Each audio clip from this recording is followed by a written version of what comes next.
Within the next 60 days, Fort Bend County Judge KP George will be at the center of 2 criminal trials. As those trial dates get closer, George and his team are in the midst of 11th hour hearings tied to both cases. 2 Investigates' Mario Diaz has been following these cases carefully from the beginning.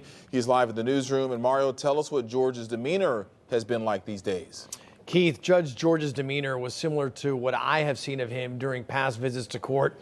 He did not show much emotion, and when given the opportunity to speak about the case inside the courthouse, George's approach was similar to what 2 Investigates has encountered in the past.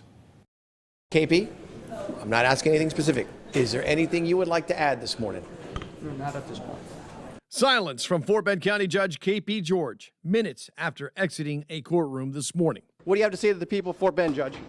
Only 2 Investigates caught up with George in April as he was turning himself in after being indicted by Fort Bend County citizens on felony money laundering charges.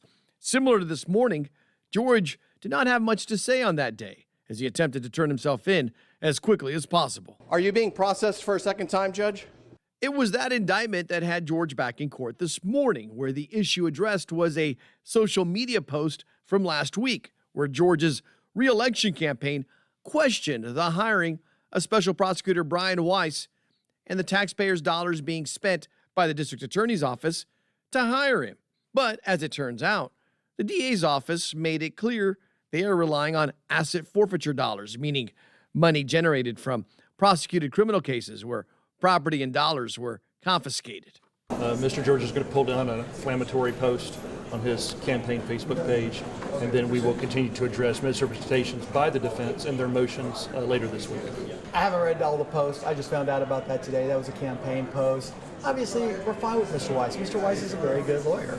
However, George's attorney, Jared Woodfill, admits the move to bring in Weiss, who is experienced in prominent political cases, caught him off guard. I was surprised that they brought in Mr. Weiss because they did have a couple of other attorneys handling it, and they've been handling it for the duration. One thing is for certain, the Fort Bend District Attorney's Office is lacing up the gloves and preparing for the legal fight on the horizon against Fort Bend's top political heavyweight. We're looking forward to trial.